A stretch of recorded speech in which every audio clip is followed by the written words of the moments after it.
Police अधीक्षक चोर था, वसूली करवाता था, कहने के बाद भी कोई सुनवाई नहीं करता था, लाखों रुपए उसे मिल जाते थे, इसलिए उसने हमारी बात नहीं सुनी।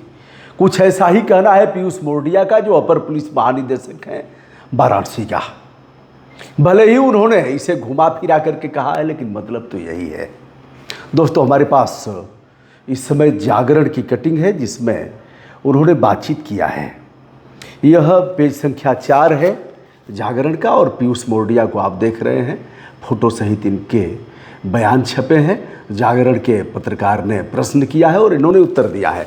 यह कह रहे छापेमारी न करता तो जनता भी मुझे भ्रष्टाचारी की श्रेणी में खड़ा कर देती। अब भ्रष्टाचारी की श्रेणी में नहीं है, क्योंकि छापामारी करके इन्होंने कई लोगों को पकड़ा है। यशो भी पकड़ लिया गया, और यशो पन्नेलाल हो सकता है कि पन्नेलाल पोल खोले और पोल खोल करके रख दे कि हम ही नहीं लेते थे साहब, हमसे तो वसूली करवाया जाता था, मैं तो एक माध्यम था। लेता था हमारा सीओ साहब, लेता था हमारा एडिशनल साहब, और लेता था हमारा 2011 बैच का पुलिस कप्तान देवरंजन वर्मा, जो जनवरी महीने से ही वहाँ जमा हुआ था। हुजूर, हमको 1.5 साल से अधिक हो गए वहाँ रहते हुए, इसके पहले वाला कप्तान भी लेता था।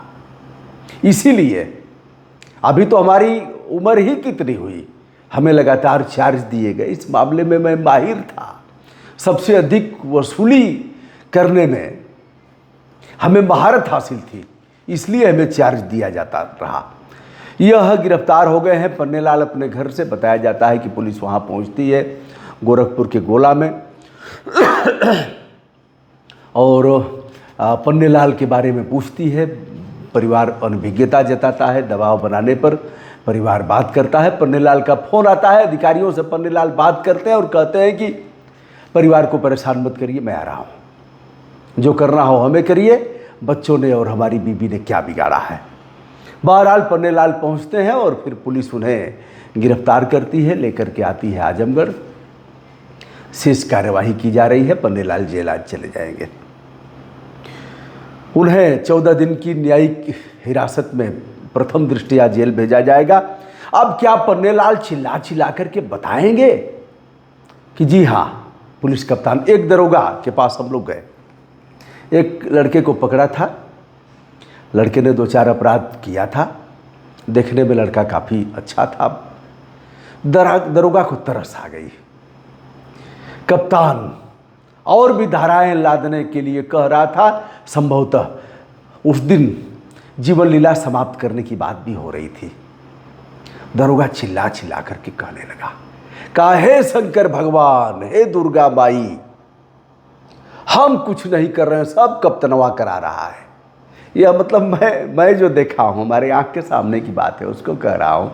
जब कुदरा गया कि ठीक है अपराधी तो है, इसने अपराध किया है, कुछ किया है और कुछ कराया गया है, कुछ में फंसाया गया है, आप क्या कर रहे हैं, आपके बच्चे झेलेंगे इसको।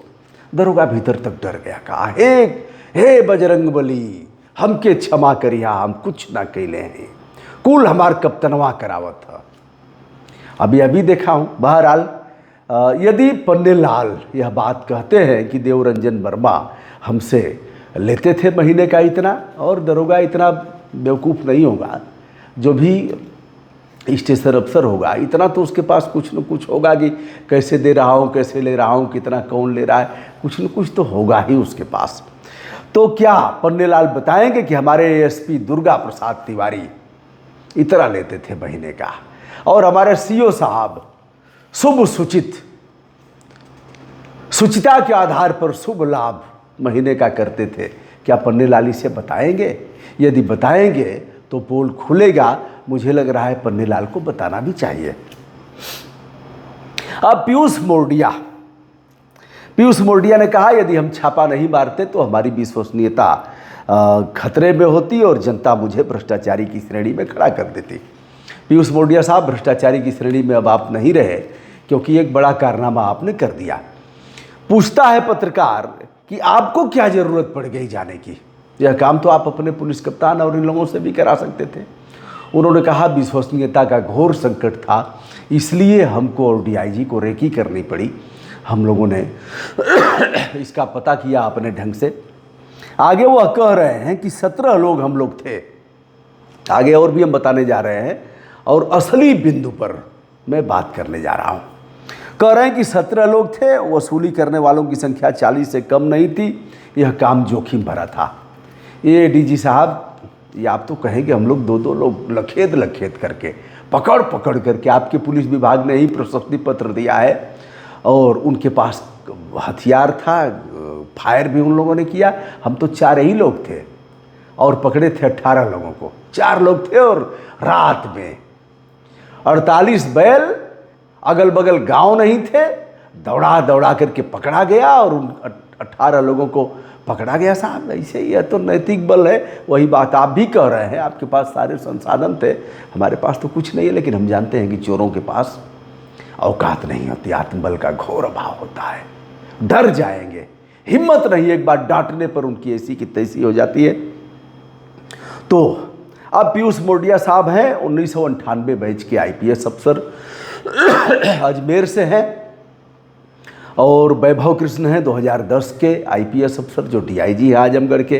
एक कद्दावर पुलिस अधिकारी के रूप में इनकी पहचान है।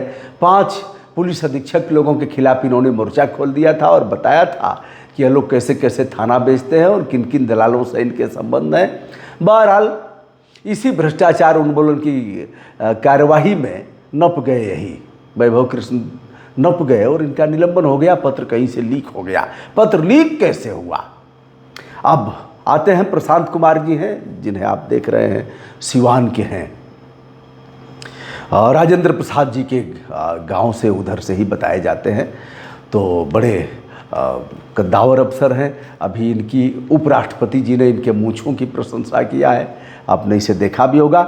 तो अब पीयूष मोरडिया ने पूरे मामले को लिखा होगा शासन को, और शासन को लिखते हुए इन्होंने कार्यवाही की मांग भी किया होगा।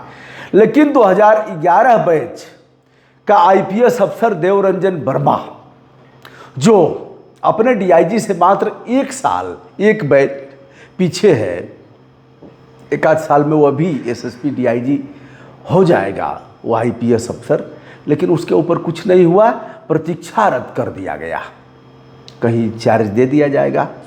यह सवाल सीधे सीधे प्रमुख सचिव गृह और हमारे डीजीपी साहब को और प्रदेश के मुख्यमंत्री से एक बड़ा सवाल कि जो एसपी आपके according to Piyush Mordia ADGP Varanasi zone कहा है कि हमको विश्वास नहीं था, इसलिए हमने नहीं बताया। कई बार हमने साझा किया जो लोगों की शिकायतें आ रही थी, लेकिन इन्होंने कोई एक्शन नहीं लिया। इसलिए हमने और डीआईजी ने एक टीम बनाया, टीम 17 की, और जाकर के छापा मार करके इन लोगों को पकड़ा। क्या उस पुलिस कप्तान पर कार्रवाई नहीं करेंगे? प्रतीक्षा रद्द से काम चलेगा? ऐसे कैसे चलेगा? या तो फिर कह दीजिए कि भाई यह सब जो हम कह रहे हैं ऊपर की बातें हैं, भीतर तो कुछ और है। चंद्र प्रकाश क्या पाटीदार, जो वहाँ का महोबा का पुलिस अधीक्षक था, एक तरह से नौकरी चली गई, जीवन बर्बाद हो गया। किस तरह से पैसा लेता था, क्या यह कम लग रहा है क्या आपको? एक दर्द और है पीयूष मोरडिया के सीने में, जिसे उन्होंने निकाल करके रख दिया है। एक तो यह कहा है कि मैं 2004 के बाद मार्च, उन्होंने कहा है कि मैं लंबे कालखंड के बाद खूब सोया हूँ, जब यह काम कर लिया हूँ। यह बात भी सही है, जब आदमी गुड वर्क कर लेता है तो अच्छी नींद आती है और प्रसन्नता की अनुभूति होती है। हमने भी अपने जीवन में, और एक गुड वर्क का अवसर परमात्मा रोज सभी को देता है, उसे किसी भी तरह गंवाना नहीं चाहिए। एक गुड वर्क रोज और साल में तो एक बड़ा अवसर देता है, बाला बाल कर देता है। तो पीयूष मोरडिया कुछ इन्हीं संदर्भों में कह रहे हैं, और कह रहे हैं कि पुलिस की वसूली का खेल उजागर करने में विश्वसनीयता का अभाव था, इसलिए हमने पुलिस कप्तान को नहीं बताया। और पुलिस कप्तान कुछ दिन में चार्ज पा जाएगा, देखिएगा, कहीं ना कहीं अभी पीएससी में किए जाएंगे, कहीं और करके फिर कहीं से कहीं एसएसपी हो जाएंगे, तब तक डीआईजी हो जाएंगे, कप्तानी दे दी जाएगी। तो ऐसे में आदित्यनाथ योगी को एक बड़ी चुनौती, यदि आप सच में भ्रष्टाचार उन्मूलन की दिशा में सचेष्ट प्रहरी हैं तो अपने धर्म का पालन करिए। दो धर्म आपके सामने हैं। सबसे पहला तो राजधर्म है, मुख्यमंत्री के रूप में जिस बाबा के रूप में आप प्रतिष्ठापित हैं, उससे बड़ा धर्म है यह। क्योंकि जो आपके भक्त हैं, जो जनता जाएगी, उनके प्रति जवाबदेही है, समाज के प्रति भी जवाबदेही है। लेकिन जिस संविधान की शपथ खा करके आपने मुख्यमंत्री पद पर अपना कार्यभार ग्रहण किया है, यह सबसे बड़ा काम है।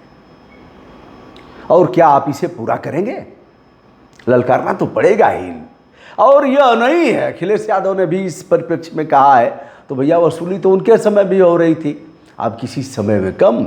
अच्छा, हम लोगों से अपेक्षा क्यों है जानते हैं क्या है?